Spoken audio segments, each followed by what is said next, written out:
स्कंद 1 अध्याय 13 सूत्रात्मक द्वितीय श्लोक संख्या 55। विज्ञानात्मनि संयोज्य क्षेत्रज्ञे प्रविलाप्यतं ब्रह्मणात्मानमाधारे घटांबरमिवांबरे। शब्दार्थ अनुवाद भावार्थ इस दीवान के श्री भक्तिवेदांत स्वामी श्रील प्रभुपाद की द्वारा श्रील प्रभुपाद की विज्ञान विशुद्ध स्वरूप आत्मनि बुद्धिमा संयोज्य संयोजिने क्षेत्रज्ञ जीवनी बाबतमा प्रविलाप्य विलीन करीने तम तेने ब्रह्मणि ब्रह्ममा आत्मानं शुद्ध जीव आधारे आधारमा घटंबरम घटा आकाशमा इव माफक अंबरे परम आकाशमा। अनुवाद ધૃતરાષ્ટ્રે પોતાના શુદ્ધ સ્વરૂપને બુદ્ધિ સાથે જોડી દેવું પડશે અને પછી જીવાત્મા તરીકે પરમ બ્રહ્મ સાથેની પોતાની ગુણાત્મક એકતાના જ્ઞાનથી પોતાના એ સ્વરૂપને આધારરૂપ પરમ બ્રહ્મમાં લીન કરી દેવું પડશે। ઘટાકાશમાંથી મુક્ત થઈને તેમને દિવ્ય આકાશે ઉન્નત થવું પડશે। ભાવાર્થ ભૌતિક જગતના માલિક બનવાની ઈચ્છા રાખવાથી અને પરમેશ્વર સાથે સહકાર કરવાનો ઇનકાર કરવાથી જીવાત્મા સંપૂર્ણ ભૌતિક જગત એટલે કે મહત્તત્વના સંસર્ગમાં આવે છે અને મહત્તત્વમાંથી ભૌતિક જગત બુદ્ધિ મન અને ઇન્દ્રિયો સાથેનું તેનું જૂઠું પદાર્થમાં વિકસાવે છે। તેનાથી તેનું શુદ્ધ દિવ્ય સ્વરૂપ ઢંકાઈ જાય છે અને યોગ સાધનાથી આત્મદર્શન થતા જ્યારે તેને પોતાનું શુદ્ધ સ્વરૂપ સમજાય છે ત્યારે પાંચ સ્થૂળ તત્વોને અને સૂક્ષ્મ તત્વો મન તથા બુદ્ધિને ફરીથી મહત્તત્વમાં ભેળવી દઈને તેણે પોતાના મૂળ સ્વરૂપ પર પાછા આવી જવાનું છે। આવી રીતે મહત્તત્વના સકંજામાંથી મુક્ત થઈને તેણે પરમાત્માના અસ્તિત્વમાં મળી જવાનું છે। એટલે કે પોતે પરમાત્માથી ગુણાત્મક રીતે ભિન્ન નથી તે બાબતનો તેણે સાક્ષાત્કાર કરવાનો છે। આવી રીતે તે પોતાના શુદ્ધ સ્વરૂપની સમજણથી ભૌતિક આકાશની મર્યાદાથી મુક્ત થઈને ભગવાનની ભક્તિભરી સેવામાં લાગી જાય છે। પોતાના દિવ્ય સ્વરૂપનો આ શ્રેષ્ઠતમ પૂર્ણ વિકાસ છે અને વિદુર તથા ભગવાનની કૃપાથી ધૃતરાષ્ટ્રે એ સિદ્ધ કર્યો હતો। વિદુર સાથેના તેમના સંસર્ગને લીધે ભગવાનની કૃપા તેમના ઉપર વરસી હતી અને જ્યારે તેઓ વિદુરના ઉપદેશને ખરેખર આચરણમાં મૂકી રહ્યા હતા ત્યારે સર્વોચ્ચ પૂર્ણ અવસ્થાને પામવામાં ભગવાને તેમની સહાય કરી હતી।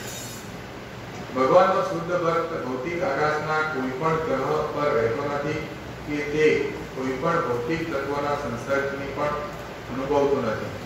તેનું કહેવાતું ભૌતિક શરીર ભગવાન સાથેના સમાન સ્વાર્થના આધ્યાત્મિક પ્રવાહથી સંતૃપ્ત થઈ જવાથી અસ્તિત્વ ધરાવતું નથી અને તેથી સમગ્ર મહત્વના બધા મેલથી તે હંમેશ માટે મુક્ત થઈ જાય છે।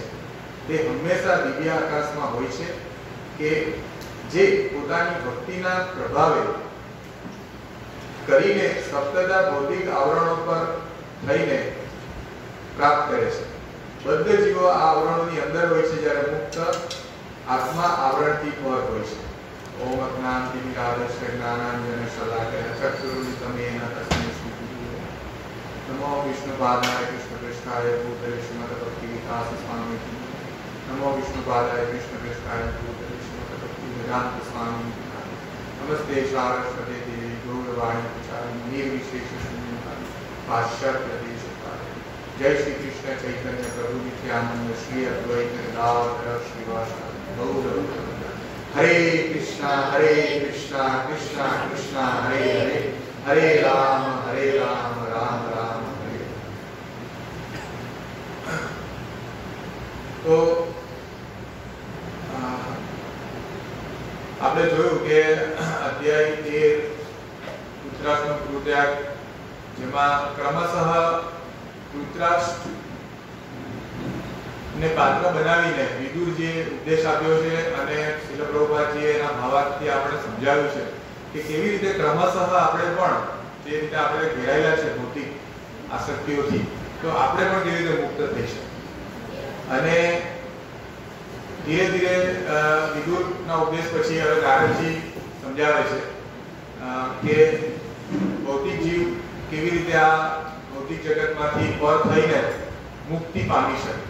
નારદજી જે પરમ વૈષ્ણવ છે એ આ ધીરે ધીરે પહેલા વિદુરે સમજાવ્યું, હવે નારદ સમજાવી રહ્યા છે. તો આમાં ઘણા બધા વિષયો છે અને સમજવા માટે થોડું આપણે બેકગ્રાઉન્ડ વિશે ખરી રીતે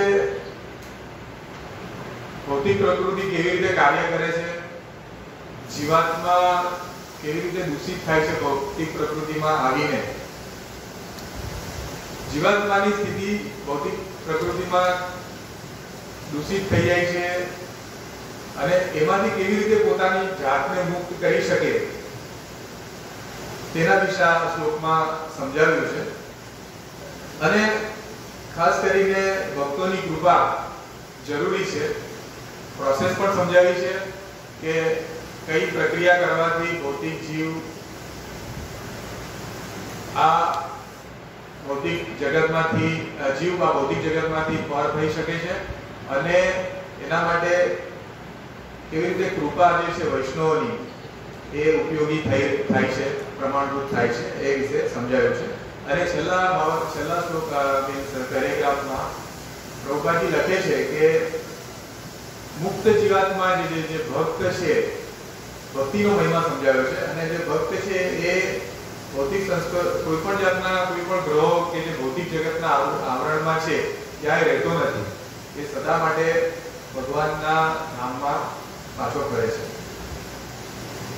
તો આ શ્લોકમાં શરૂઆતમાં સમજાવ્યું છે કે આપણો સ્વભાવ જે દ્વેષી છે, જેના કારણે આપણું પતન થયું છે કે ભૌતિક દુનિયાના માલિક બનવાની ઈચ્છા, આપણે ભગવાનથી સેપરેટ થઈને આનંદ માણવો છે, આપણી ભૌતિક ઇન્દ્રિયોને સંતુષ્ટ કરવી છે. જેથી જે મુખ્ય પ્રમાણભૂત કારણ છે કે જેને કારણે આમાં લખ્યું છે કે પરમેશ્વર સાથે સહકાર કરવાનો ઇનકાર કરી દીધો. ભગવાનની જે આજ્ઞા છે, ભગવાનને સહકાર આપવાનો છે, એની બદલે આપણે ઇનકાર કરીને આ ભૌતિક જગતમાં આપણું પતન થાય, જે મુખ્ય કારણ છે જેનાથી આપણું ભૌતિક જગતમાં પતન થયું છે. તો આ મહત્તત્વ જે છે, અહીં અર્થ આવે છે મહત્તત્વ, એ રીતે જાણવા જેવું છે. મહત્તત્વ શું છે? તો આપણે જોયું છે કે સૃષ્ટિની જે બ્રહ્માંડનું સર્જન થાય છે, તો પ્રથમ પુરુષ જે કારણદક્ષ છે વિષ્ણુ, તેમના રોમમાંથી જીવો અને ગ્રહોનું સર્જન થાય છે. કરોડો બ્રહ્માંડ સર્જાય છે. કારણદક્ષ વિષ્ણુ દર્શનથી સૃષ્ટિને સબરગા બનાવે છે અને જેને કારણે આ સૃષ્ટિ આપણે જોઈએ છીએ એ રીતે દેખાય છે આપણને. પૃથ્વી પર એટલે બ્રહ્માંડમાં જીવની ઉત્પત્તિ, પર્વત, નદી, વૃક્ષો, બધા 84 લાખ યોનિનું સર્જન થાય છે. ત્યાર પછી દરેક બ્રહ્માંડમાં નિયમન માટે ગર્ભોદક્ષ વિષ્ણુ એમનું બીજું એક્સપાન્શન છે. જે પ્રથમ પુરુષ છે કારણદક્ષ વિષ્ણુ, ગર્ભોદક્ષ વિષ્ણુની નાભી કમળથી બ્રહ્માજીનું સર્જન થાય છે. કારણ કે ભગવાન ઈચ્છે છે કે જે પણ જીવો છે એ આ બ્રહ્માંડમાં જશે તો એને જ્ઞાનની આવશ્યકતા રહેશે કે કેવી રીતે આ પાછા જેવી રીતે કોઈ વ્યક્તિ જેલમાં જાય છે તો એને જ્ઞાન હોવું જોઈએ કે આ જેલ મારા માટે નથી, તો એના માટે મુક્તિ માટે ટ્રાય કરશે જેલમાંથી બહાર આવવાનું. તો બ્રહ્માજી દ્વારા જે જ્ઞાન છે, બ્રહ્માજીની ઉત્પત્તિ થાય છે અને એ જ્ઞાન જે છે બ્રહ્માજીથી ભગવાન આ આધ્યાત્મિક જ્ઞાન ભૌતિક જગતમાં આવે છે. અને ત્યાર પછી ક્ષીરોદક્ષ વિષ્ણુ જે દરેક જીવમાં ભગવાન પરમાત્મા તરીકે પોતાની જાતને પ્રસ્થાપિત કરે છે. જળ તથા જીવન જે જીવ છે અને જે જળ પદાર્થ છે, દરેકમાં આપણે કહીએ છીએ કે ત્રણ કણમાં પરમાત્માનો વાસ છે. એ છે ભગવાનનું ત્રિદક્ષ વિષ્ણુ.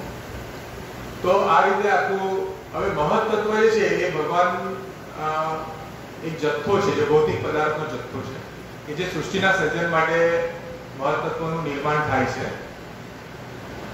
તો જીવ મહત્તત્વમાં મહત્તત્વ એટલે આવે જળ, જે અગ્નિ, પૃથ્વી, વાયુ, આકાશ, જળ, એ મહત્તત્વ છે. તો મહત્તત્વના સંસર્ગમાં આપણે આવીએ છીએ જ્યારે આપણો જન્મ થાય છે અથવા તો જીવો જ્યારે પતન પામે છે પૃથ્વી પર, તો એ મહત્તત્વના સંસર્ગમાં આવે છે. અને મહત્તત્વના સંસર્ગમાં આવવાથી એમનું મન, બુદ્ધિ, અહંકાર એ દૂષિત થાય છે. એમનું મન દૂષિત થાય છે, બુદ્ધિ દૂષિત થાય છે, અને જેને કારણે એ પોતાની ઇન્દ્રિયોને ભૌતિક કાર્યમાં લગાવે છે અને એ બંધનનું કારણ બને છે. આ મુખ્ય વિષય છે. તો કેવી રીતે આમાંથી મુક્ત થઈ શકાય? જેવી રીતે ધૃતરાષ્ટ્રને નિમિત્ત બનાવીને આપણને આ સંદેશો આપ્યો છે કે ધૃતરાષ્ટ્ર પણ પોતા કારની એમની હાર થાય છે યુદ્ધમાં, અને એમને બધું જ અનુભવ થઈ ચૂકે છે. તે છતાં પણ એ ભૌતિક પોતાનો જે રાજસ્વ છે એ છોડતા નથી. જ્યારે વિદુરે એમને કડક શબ્દમાં ઉપદેશ આપ્યો ત્યારે એમને સમજાયું અને એમને આત્મદર્શન થયું. તો એમણે આ વસ્તુને ત્યાગ કરીને એમણે ગૃહ ત્યાગ કર્યો અને પછી એ વાનપ્રસ્થ આશ્રમ માટે જાય છે. તો આ બાબત વિશે એટલે ઇન્દ્રિયો સાથેનું એમનું જૂઠું તાદાત્મ્ય વિકસે છે. આપણું જે આદાન પ્રદાન છે ભૌતિક પદાર્થ સાથે થવાથી આપણે એક જૂઠા પ્રકારની આદાન પ્રદાનમાં આપણે પોતાનું જીવન વિકસાવી. દાખલા તરીકે આપણે એમ છે કે આ ભૌતિક ઇન્દ્રિયો છે કે આપણને સુખ આપશે, એ જૂઠું આદાન પ્રદાન છે. એ ક્યારે આપણને સુખ નહીં આપી શકે. પરંતુ ભૌતિક મહત્વના પ્રભાવથી આપણને કાયમ એવું લાગ્યા કરે છે કે આપણને ક્યારેક સુખ મળી જશે, અત્યારે કઈ નથી, પાછી થોડા સમય પ્રયત્ન ચાલુ રાખે છે અને ધીરે ધીરે ફસાતા જાય છે. તો આ પ્રવૃત્તિને કારણે શું થાય છે? એનું દિવ્ય સ્વરૂપ છે જે ઢંકાઈ જાય છે. જે આપણે કહે છે ને કે આપણે પોતે એક શુદ્ધ આત્મા છીએ. ગમે માણસ જીવલોકે જીવ ભૂત સનાતન, આપણે ભગવાનના અંશ છીએ. એ જ્ઞાન ઢંકાઈ જાય છે. એ જ્ઞાન આપણને યાદ નથી, ગર્ભાવસ્થામાં યાદ હોય છે આપણને. અને આપણે ભગવાનને પ્રાર્થના પણ કરી છે. ભાગવતમાં પ્રાર્થના છે, ગર્ભાવસ્થામાં શિશુ પ્રાર્થના કરે છે કે હું તમારી સેવા કરીશ, મને અહીંથી મુક્ત કરો. પરંતુ જેવો આપણો જન્મ થાય છે આપણે એ જ્ઞાન ભૂલી જવાથી અને સતત ભૌતિક ઇન્દ્રિયોને આ મહત્તત્વની સાથે આદાન પ્રદાન રાખવાથી ધીરે ધીરે આપણે દિવ્ય સ્વરૂપ છીએ, આપણે ભગવાનના અંશ છીએ છે, એ જ્ઞાન ઢંકાઈ જાય છે, આવૃત થઈ જાય.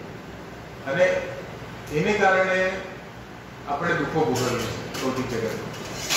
અને આપણે પુનરભિજનની જઠરે શયનમ જે છે 84 યોનિમાં આપણું ભ્રમણ થયા કરે છે. યોગ સાધનાથી આત્મદર્શન થતા જ્યારે તેને પોતાનું શુદ્ધ સ્વરૂપ સમજાય છે ત્યારે 5 સ્થૂળ તત્વોને અને સૂક્ષ્મ તત્વો મન બુદ્ધિને ફરીથી મહત્તત્વમાં ભેળવી લઈને પોતાના મૂળ સ્વરૂપ પર પાછા આવી જવાનું હોય છે. આપણે આના આગળના અધ્યાયમાં આગળના શ્લોકમાં જે ગઈકાલે જોયું કે અષ્ટાંગ યોગ પદ્ધતિ વિશે જણાવવામાં આવે છે, જેમાં 8 પદ્ધતિ છે. 8 યમ, નિયમ, આસન, પ્રાણાયામ, પ્રત્યાહાર, ધ્યાન, ધારણા અને સમાધિ. આમાં યમ, નિયમ, આસન અને પ્રાણાયામ જે છે એ સ્થૂળ સ્વરૂપ છે, અને પ્રત્યાહાર, ધારણા, સમાધિ ત્યાંથી સૂક્ષ્મતા તરફ જવામાં આવે છે. એટલે જેવી રીતે ભગવાન પણ ભગવદ ગીતામાં કર્મયોગ, જ્ઞાન યોગ અને ભક્તિ યોગ એ રીતે સ્થૂળથી શરૂ કરી. કર્મયોગ સ્થૂળ અવસ્થામાં કોઈ પણ વ્યક્તિ કરી શકે છે. જ્ઞાન નહીં હોય તો પણ ભગવાન માટે ફૂલ લાવી શકે છે, ભગવાનને પોતાના કાર્યને અર્પણ કરી શકે છે કે ભાઈ પોતે કોઈ કમાતો હોય તો ભગવાન માટે દાન કરી શકે છે, અથવા ભગવાન માટે કોઈ પણ કાર્ય કરી શકે છે. તો કર્મથી ચાલુ કરાય, જે આપણે જોઈ શકીએ ધીરે ધીરે પછી મન બુદ્ધિ સુધી એની અસર રહે છે. તો જે પ્રત્યાહાર છે, પ્રત્યાહારનો અર્થ એ છે કે ભૌતિક જગતમાંથી પોતાની ઇન્દ્રિયોને વાળીને શ્રી કૃષ્ણની ભક્તિમય સેવામાં લગાડવું, તેનો અર્થ છે પ્રત્યાહાર. ને પ્રત્યાહાર અને પછી ધ્યાન. તો આપણે જોયું શિરોદક્ષય વિષ્ણુ સ્વરૂપે જે ચતુર્ભુજ પરમાત્મા બધાના હૃદયમાં છે, તો ધ્યાન ધરીને, એમના પર ધ્યાન ધરીને ધારણા અને સમાધિ સુધી જવાનું છે. સમાધિ એટલે ભગવાન સાથે આપણું જોડાણ. તો અહીં જે જોડાણની વાત થઈ છે, એટલે માયાવાદી આ શ્લોકને સપોઝ સમજાવે તો એ અલગ રીતે કે ભગવાનમાં ભળી જવું, બ્રહ્મમાં લીન થવું. એ ભાવના નથી. ગુણાત્મક રીતે આપણે પોતાની જાતને સમજીએ કે મારા જે ગુણો છે આધ્યાત્મિક છે, હું ભગવાનનો અંશ છું, અને જે આધ્યાત્મિક ચેતના છે, જે ભગવાનની ચેતના છે, આધ્યાત્મિક ચેતના, એવી મારી પણ ચેતના છે. એ સમજણને, ગુણાત્મક એકતાની સમજણને આત્મ સાક્ષાત્કાર કહેવામાં આવે છે. એ સમજણ જ્યારે જાગૃત થાય છે તો ખરેખર યોગ, એને યોગ કહેવામાં આવે છે કે આપણે સમજીએ પોતાની જાતને. એ જોડાણની વાત છે કે ગુણાત્મક રીતે આપણી અને ભગવાનમાં કોઈ ફરક નથી, તુલનાત્મક રીતે છે. આપણા જે ગુણો છે એ અસમિત નથી. ભગવાન જેવા છે, પણ ભગવાન છે એ વિભુ છે, આપણે લઘુ છીએ. તો અહીં જે આત્મદર્શનની વાત થઈ છે, પોતાનું શુદ્ધ સ્વરૂપ સમજવું એટલે પોતાને ભગવાનનો અંશ માનવો અને એ રીતે જાણવું પોતાની જાતને, અને પોતામાં જે ભગવાન જેવી આધ્યાત્મિક ચેતનાનો વિકાસ કરવો અને સમજવું. એ બાબત પર અહીં કહ્યું કે બ્રહ્મ સાથેની પોતાની ગુણાત્મક એકતાના જ્ઞાનથી એ પોતે પોતાની જાતને, એ જ્ઞાન થવાથી, જ્ઞાનનો પ્રકાશ થવાથી પોતાની જાતને મુક્ત કરી શકે છે. શુદ્ધ સ્વરૂપની સમજણથી ભૌતિક આકાશની મર્યાદાથી મુક્ત થઈને ભગવાનની ભક્તિવળી સેવામાં એ લાગી ગઈ છે. આપણે બધા પતન પામ્યા છે અને આપણે આવરિત છીએ, ભૌતિક જગતમાં આવરિત છીએ. તો એ આવરણમાંથી મુક્ત થવું છે આપણે બધાને. તો એ માટેની પદ્ધતિ છે કે આપણે પોતાની જાતને સમજીએ કે આપણે શુદ્ધ આત્મા છીએ, અને આ મહત્તત્વ જે છે એ આપણે પોતે નથી, આપણે મટીરિયલ ભૌતિક નથી. અને જે રીતે અહીં બતાવ્યું છે કે દિવ્ય સ્વરૂપનો આ શ્રેષ્ઠતમ પૂર્ણ વિકાસ છે, વિદુર તથા ભગવાનની કૃપાથી ધૃતરાષ્ટ્રએ સિદ્ધ કર્યો હતો. તો ધૃતરાષ્ટ્ર મહારાજને આ જ્ઞાન આપ્યું વિદુરે, અને ભગવાનની કૃપાથી એને આ સમજણ પડી ગઈ કે હું ગુણાત્મક રીતે હું ભગવાન જેવા જ મારામાં ગુણ છે. એ વસ્તુ એને સમજણ પડી એટલે તો એને ગૃહત્યાગ કર્યો. ત્યાં સુધી એને ખબર નહોતી. અને અહીં એક બહુ ઇમ્પોર્ટન્ટ પોઈન્ટ પ્રભુપાદજી લખે છે કે વિદુર સાથેના તેમના સંસર્ગને લીધે અને ભગવાનની કૃપા તેમના પર વરસી, અને જ્યારે તેઓ વિદુરના ઉપદેશને ખરેખર આચરણમાં મૂકી રહ્યા હતા ત્યારે સર્વોચ્ચ પૂર્ણ સ્થાને પામવામાં ભગવાને તેમની સહાય કરી. તો આપણે કોઈ ઉપદેશ આપે છે શુદ્ધ વૈષ્ણવ, તેનાથી આપણને કૃપા મળે છે. આપણી ભક્તિ, આપણી જે ભગવાન સાથેની જે જોડાણની ચેતના છે એ જાગૃત થાય છે, આપણને એકાત્મનો અનુભવ કરાવે છે. પરંતુ જો આપણે પ્રયત્ન નહીં કરીશું, હમણાં લખ્યું છે કે ઉપદેશની અસર કરી, પણ ત્યારે સર્વોચ્ચ સ્થાને પહોંચવા માટે એને આચરણમાં મૂકવું પડશે. એને આચરણમાં આપણે મૂકવું જરૂરી છે, તો જ આપણે એને પામી શકશું. તો આજે ભગવદ ગીતા છે, ભાગવતમ છે, એ ગ્રંથ ભાગવતના સ્વરૂપમાં આપણને ઉપદેશ મળે છે. પણ જો આપણે આચરણમાં નહીં મૂકશું તો આપણે ક્યારે પણ આ જ્ઞાનથી લાભાન્વિત નહીં થઈશું. આપણે એનાથી દૂર જ રહીશું. અને આપણે પોતાની જાતને મહત્તત્વ છીએ, પાંચ મહાભૂત છે, ભૌતિક જળ, જે જળ પ્રકૃતિ છે, એ રીતે જ આપણે પોતાની જાતને મૂલવશું. તો આ બહુ ઇમ્પોર્ટન્ટ વસ્તુ છે કે જેવી રીતે આપણે ભૌતિક જગતમાં પણ જ્ઞાન લઈએ છીએ, પછી એને આચરણમાં મૂકીએ છીએ, તો આપણે કોઈ વસ્તુને શીખી શકીએ છીએ. દાખલા તરીકે કોઈ ધંધો કરવો હોય, કોઈ નોકરી કરવી હોય તો એપ્રેન્ટિસશીપ હોય છે. એપ્રેન્ટિસશીપ માં એ વ્યક્તિ કોઈ એન્જિનિયર બીજા એન્જિનિયરને શીખવાડે છે, પછી એને પોતાની જાતે એને પ્રેક્ટિકલી કરવું પડે છે. તો આ મહત્વનો સિદ્ધાંત છે કે વિધિવક્તિ જે છે, 4 નિયમનું પાલન, મંગળારતી, રીડિંગ, ભક્તોનો સંગ, ભક્તોની સેવા અને ભગવાનની સેવા, આ બધી આચરણમાં મૂકવાની બાબત છે. અને જેના કારણે આપણે ખરેખર જાણી શકીશું કે આપણે પોતે એક શુદ્ધ આત્મા છીએ અને ભગવાનના અંશ છીએ. તો શરૂઆતમાં જે ગયો શ્લોક સંખ્યા 54 માં યોગની વાત કરવામાં આવી છે. અધ્યાય 6 શ્લોક સંખ્યા 4 ભગવદ ગીતામાં કહ્યું છે, યદાહિ નૈનેન્દ્રિયાર્થેષુ ન કર્મસ્વનુજ્યતે સર્વ સંકલ્પ સંન્યાસી યોગારૂઢસ્થ દોચ્યતે. જ્યારે કોઈ પુરુષ બધી ભૌતિક ઈચ્છાઓ ત્યાગ કરીને ઇન્દ્રિય તૃપ્તિ કે બીજા કોઈ સકામ કર્મમાં પ્રવૃત્ત થતો નથી, તો તેને યોગારૂઢ થયેલો ગણાવવામાં આવે છે. એટલે યોગનું અંતિમ લક્ષ્ય શું છે કે પોતાની ઇન્દ્રિયોને ભગવાનની સેવામાં લગાડવું. તો આજે આપણે જોઈએ છે એક બહુ મહત્વનો પોઈન્ટ છે કે આજે યોગા ડે ઉજવાય છે અને યોગની જાગૃતિ ફેલાવવામાં આવી છે, પરંતુ એ પોતે જસ્ટ માત્ર શાસ્ત્રય પૂરતું મર્યાદિત છે અને ક્યાંક પણ ભગવાનના વિષયની ચર્ચા કરવામાં આવતી નથી.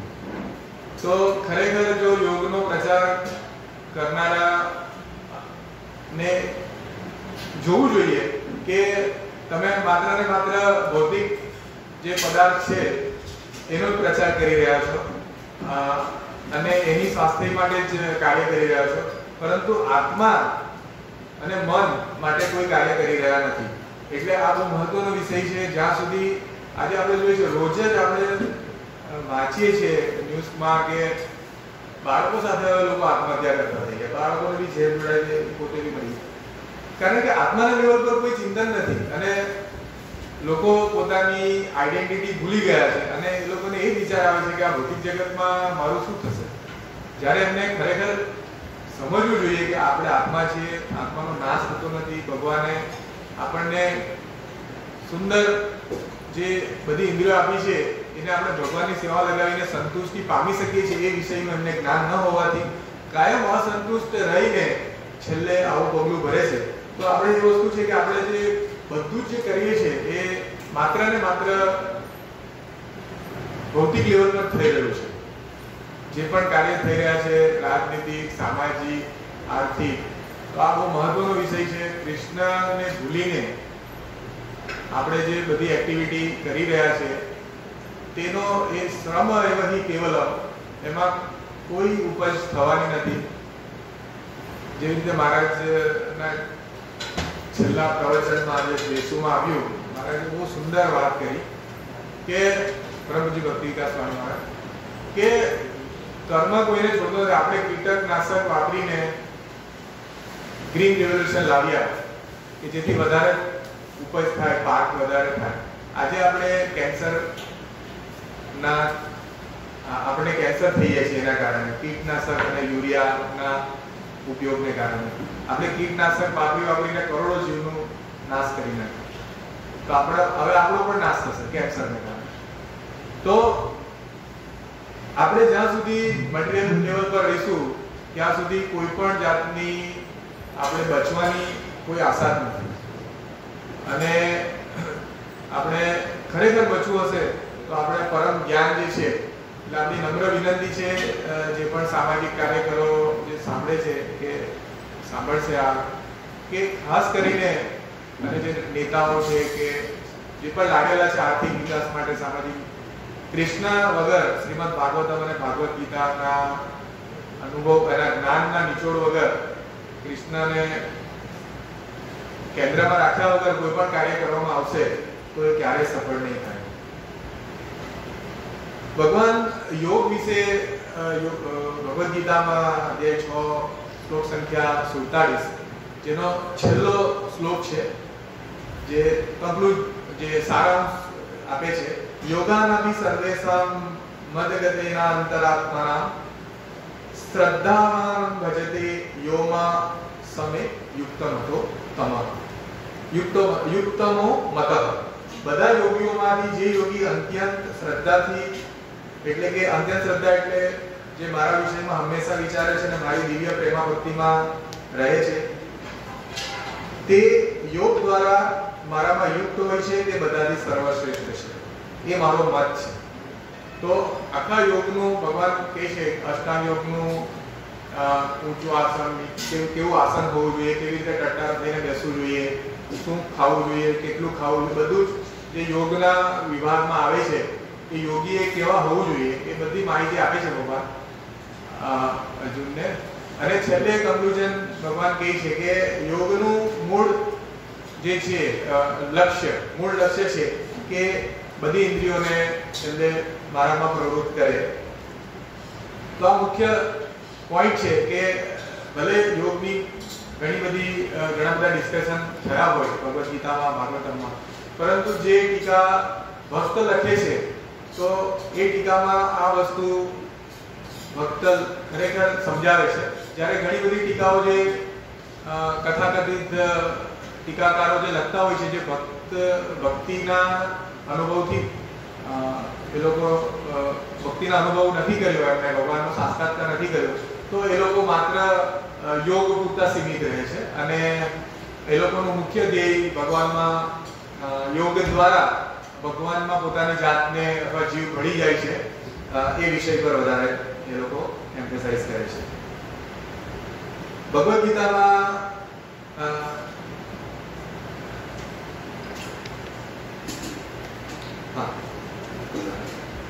ભગવદ ગીતામાં એક શ્લોક છે, યસ્ય દેવે યસ્ય દેવે પરાવર્તિ યથાર્થ દેવે તથા ગુરુ તસ્ય તે કથિતા વ્યર્થા પ્રકાશન્તે મહાત્મના. શ્વેતાસત્ર ઉપનિષદ શ્લોક 6 અધ્યાય 6 શ્લોક 23. જે મહાત્માના હૃદયમાં શ્રી ભગવાન તથા ગુરુમાં પરમ શ્રદ્ધા છે તેઓમાં વૈદિક જ્ઞાનનો સંપૂર્ણ તાત્પર્ય સતત પ્રકાશિત થાય છે. તો યોગ પદ્ધતિ ફિઝિકલ તમે યમ નિયમ પ્રાણાયામથી અલ્ટિમેટલી ભગવાનને પ્રાપ્ત કરો એના કરતા સરળ પદ્ધતિ જે છે કે ગુરુ અને કૃષ્ણમાં ભગવાનમાં શ્રદ્ધા રાખવાથી સંપૂર્ણ જ્ઞાન જે વૈદિક શાસ્ત્ર છે તેનું સ્વતઃ પ્રકાશ થાય છે. તો આ પદ્ધતિ ખૂબ જ ઉપયોગ છે કળિયુગના સમયમાં.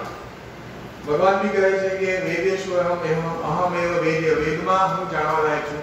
તો ઘણા વિષયો છે વેદના, પરંતુ એ વિષયમાં જો આપણે પડી જઈશું તો આપણું જીવન બહુ ટૂંકું છે કળિયુગનું. એટલે ભગવાન સારાંશમાં આપણને કહી દે છે કે ખરેખર મને જાણી લો અને તો જ આત્મા સાક્ષાત્કાર પોસિબલ છે. બધી વિધિઓ છે પરંતુ એ વિધિઓ કળિયુગ માટે ઉપયોગ નથી. જ્યાં આપણે જોઈએ છે કે પડે પડે વિદ્યા છે, જ્યાં આપણું આયુષ્ય બહુ ઓછું છે, શરીર આયુષ્ય જે પણ છે ઓછું, એમાં પણ વારંવાર આપણું શરીર જે છે એ બીમાર થાય છે, ઘટપણ આવે છે, તો એમાં આપણે કાર્ય કરી શકતા નથી. એટલે આ બધી જે લિમિટેશન્સ છે, મર્યાદાઓ છે કળિયુગની, એમાં ખરેખર જે સરળ પદ્ધતિ છે હરિનામ હરિનામ હરિનામ એવ કેવલમ કલો નાસ્તેવ નાસ્તેવ ગતિ.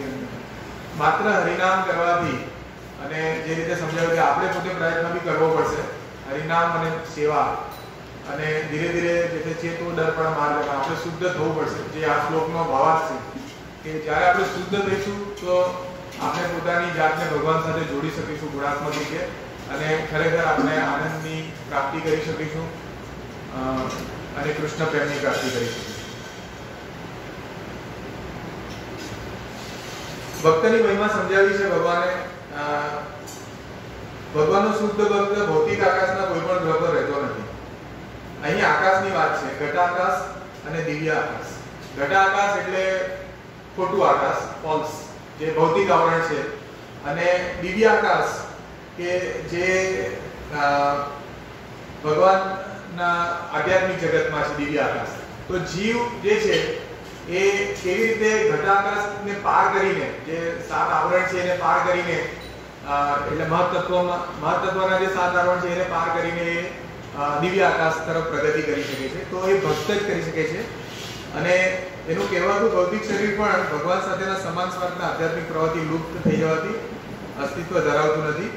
આપણું જે ભૌતિક શરીર છે, આપણે જ્યારે ભગવાનનો સ્વાર્થ અને આપણો ભગવાન સાથેના સમાન સ્વાર્થ, એટલે ભગવાન જે ઈચ્છે છે કે તું મારો ભક્ત થા, મારી સેવા કર, તો એમનો જે એમની આજ્ઞા છે એમની સાથે આપણી પ્રવૃત્તિ જો સમાન થાય તો આપણું જે ભૌતિક અસ્તિત્વ છે એ મટી જશે, આપણું ભૌતિક અસ્તિત્વનો નાશ થઈ જશે.